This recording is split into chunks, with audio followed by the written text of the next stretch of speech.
Welcome to the new Haitian Generation.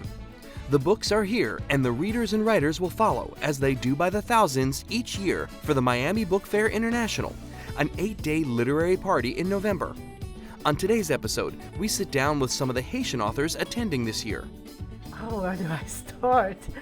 I mean, there's so much to learn and so much to enjoy. I'm an educator. I've always understood the importance of exposing our youth to great literature because you learn about yourself through books, you learn about life through books, you learn about others through books. So Miami Book Fair is the perfect setting for education. And of course, with books also comes enjoyment. I love getting lost in a great adventure book, in a great horror book. I love reading about other places, mysterious places that I might or might never visit. So I look forward to the Miami Book Fair every year. And the Miami is such a interesting place. I almost said weird, but I don't want it to be interpreted in a pejorative way. It's an interesting place because so much of the unexpected exists here, and so many people from different places gather in Miami, make Miami their new home, that the Miami Book Fair allows us to all come together and explore each other's cultures, each other's beliefs, and I love that aspect too. Oh, I think it's absolutely important. Ever since I moved back to Miami over 25 years ago or so, I think I missed 1 year. I've been a faithful there, and I think it's a tremendous way to expose children to the love of reading. Unfortunately, they are losing it because of electronics, and that breaks my heart. And I think this is important because they try to make it fun for them. They try to instill the joy of reading. And certainly it's an amazing way to meet authors, to hear them, and it's exciting. I love it. I think they do a tremendous work.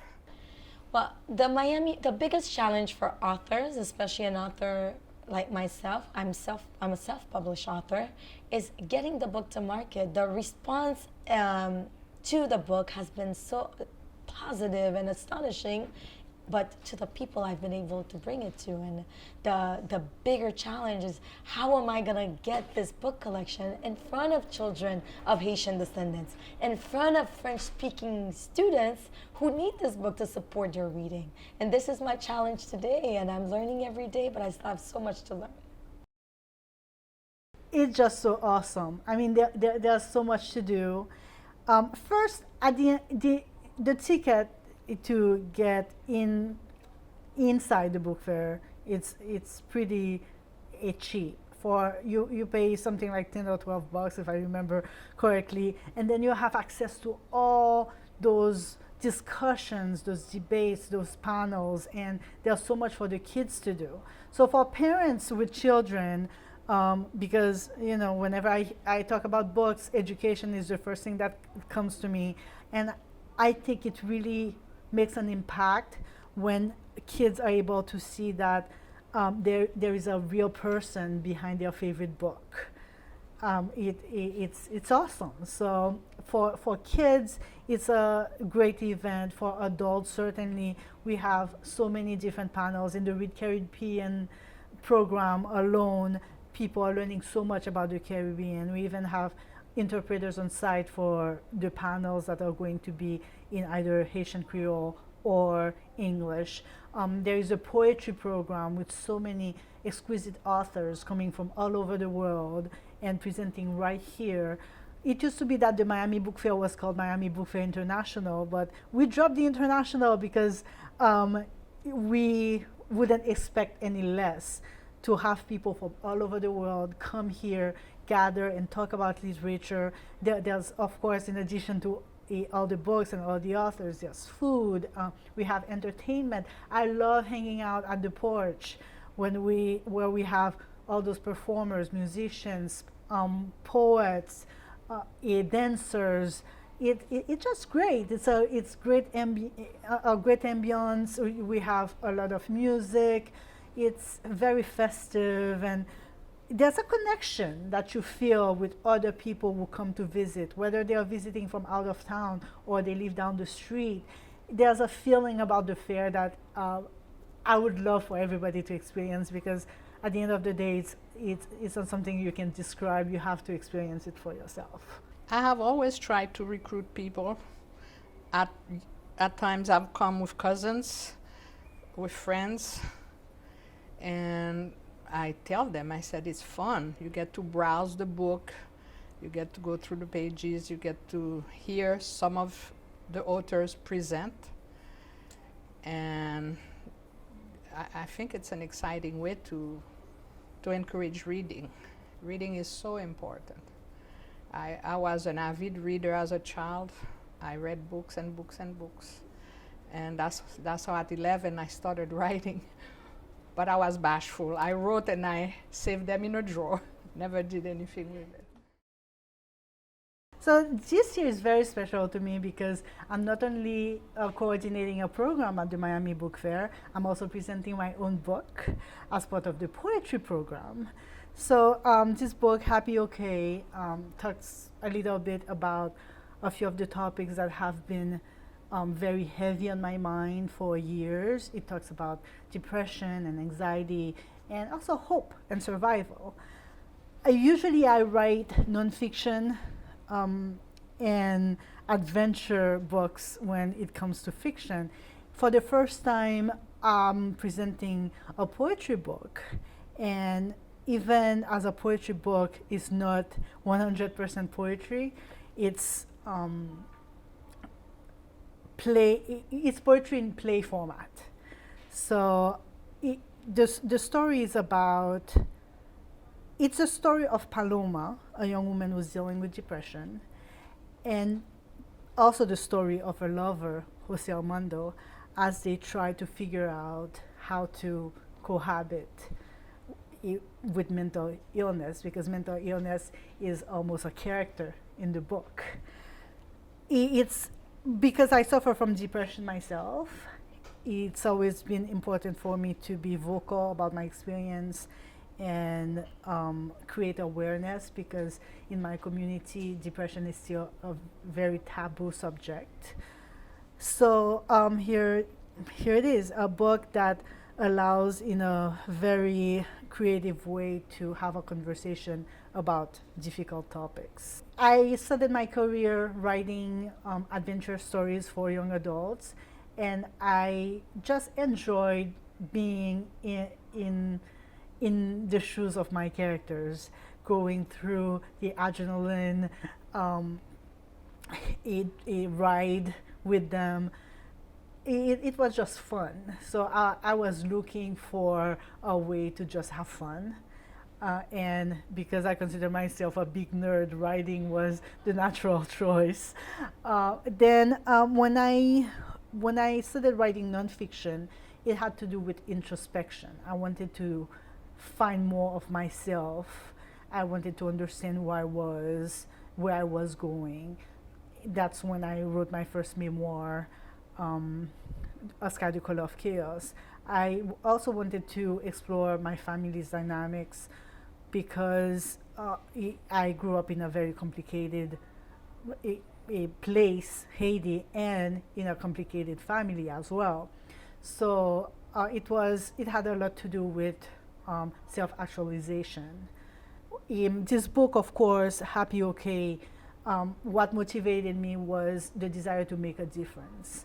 I really started thinking about why I wrote after the earthquake in Haiti, where I was forced to reconsider my life and what it meant. And when there's so much tragedy in the world, what is really the meaning of life? And when you have a talent, what are you supposed to do with it? And my writing became a little bit more serious and more driven by making a difference for other people.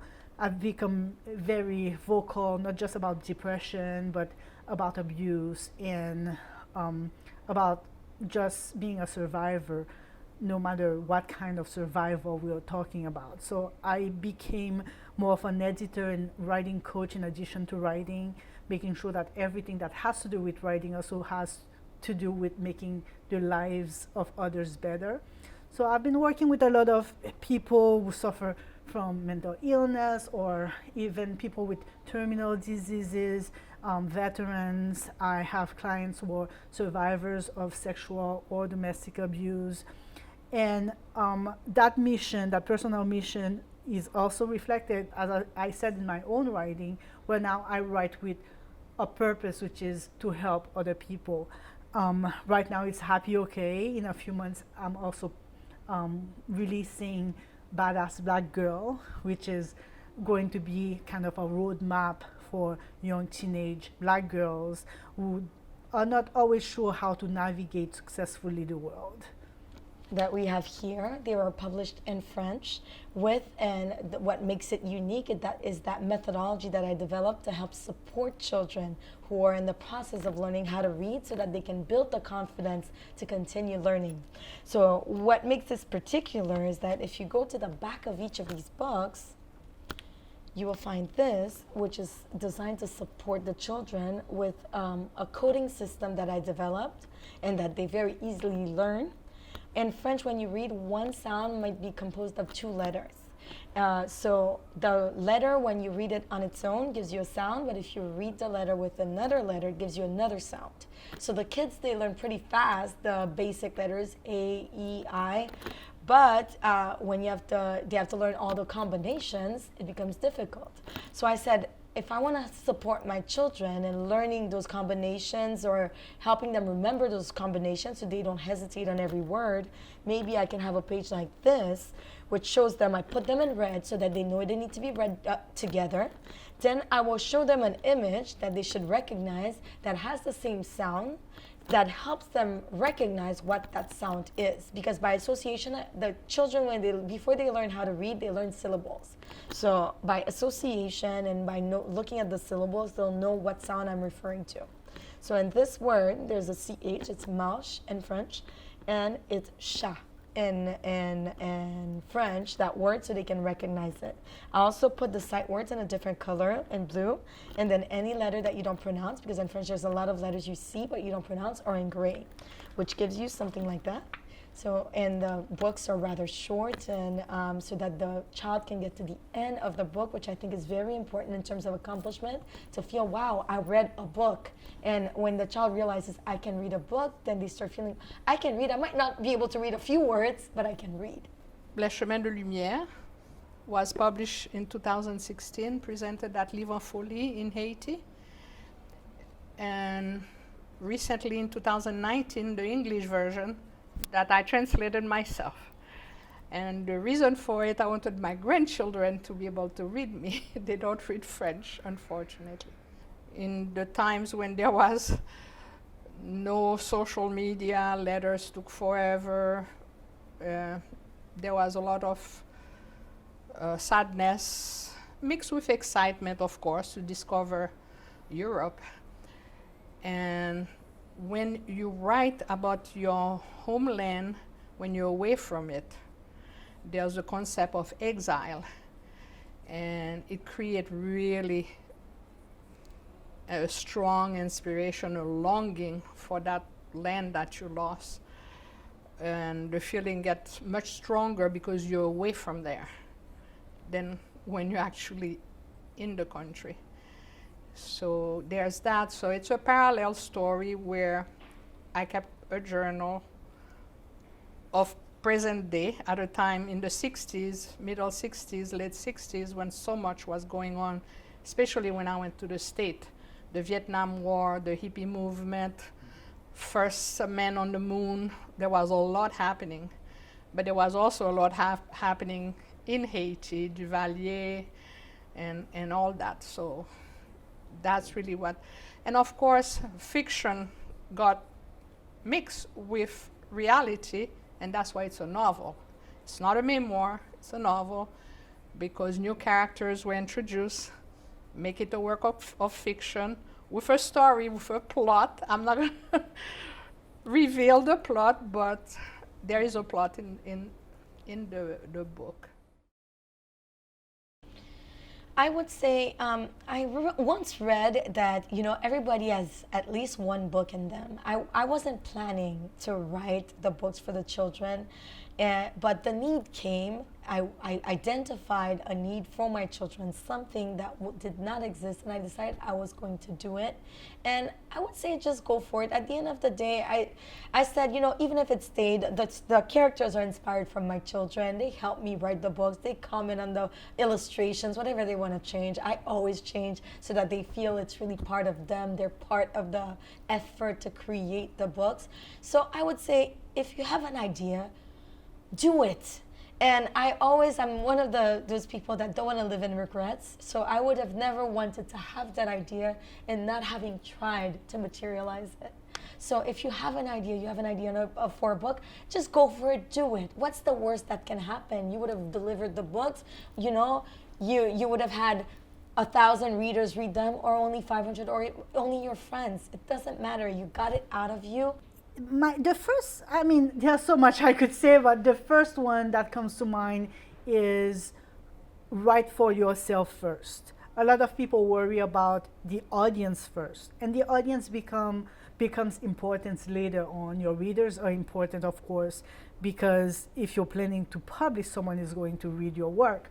But I think in the first stage is about writing for you, and once you start putting your writing on the page, you can figure out what the message is for others.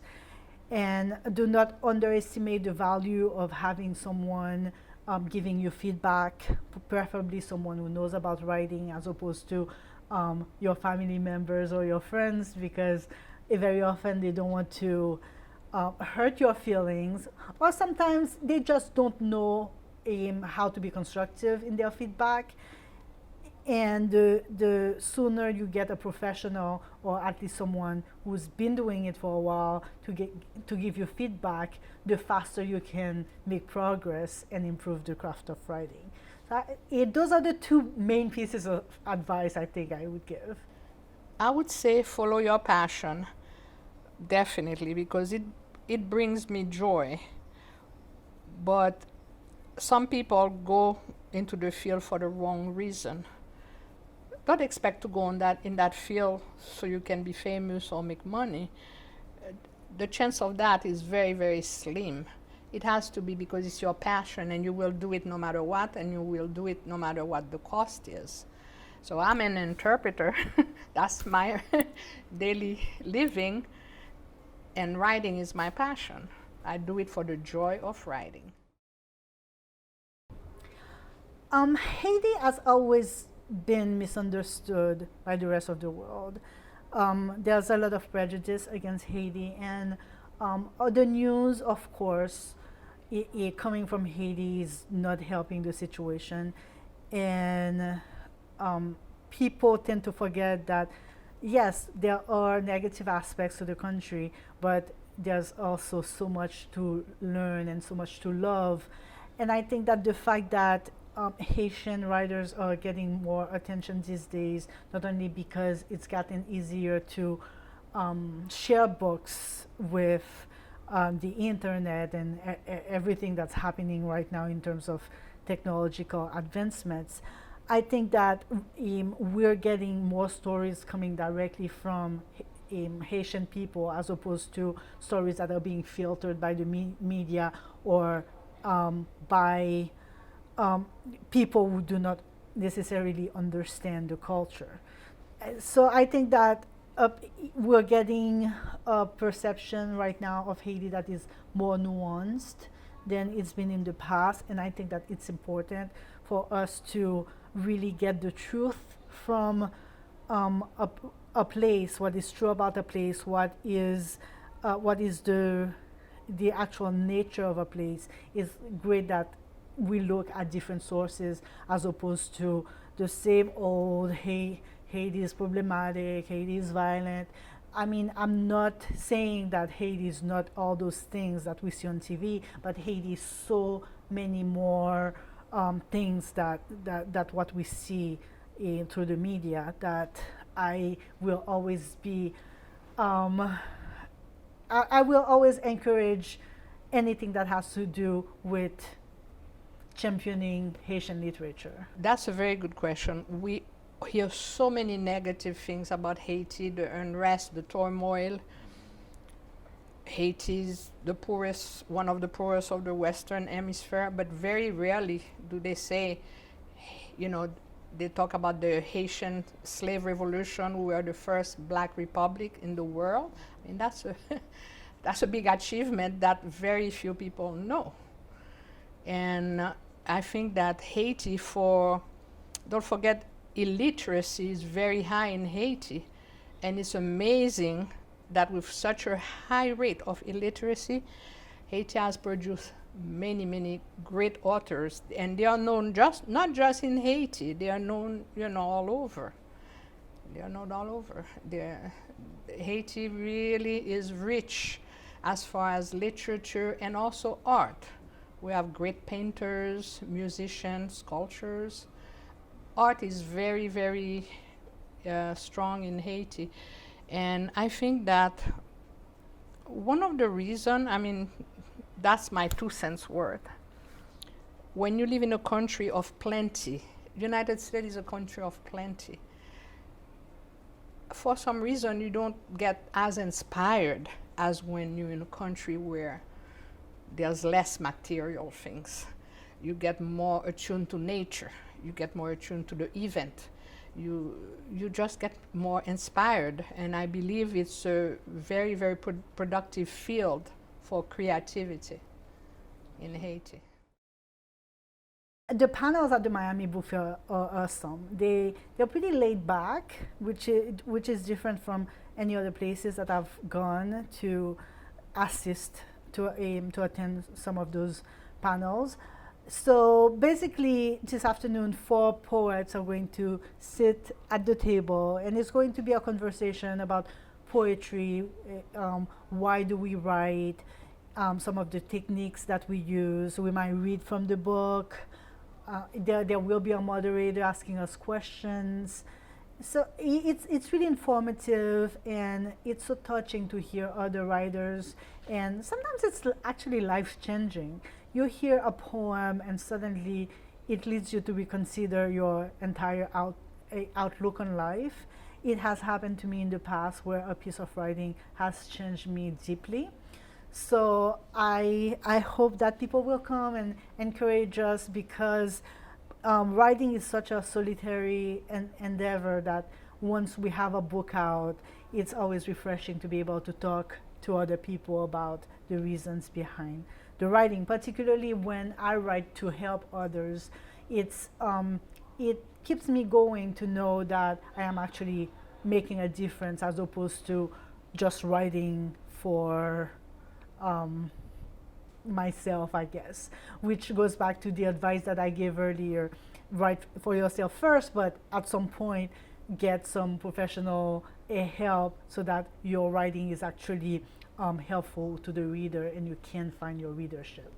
And at this point, it definitely feels rewarding to know that I've found a readership. And when people come to encourage me at the panel, it solidifies that perception that I definitely am able to touch people.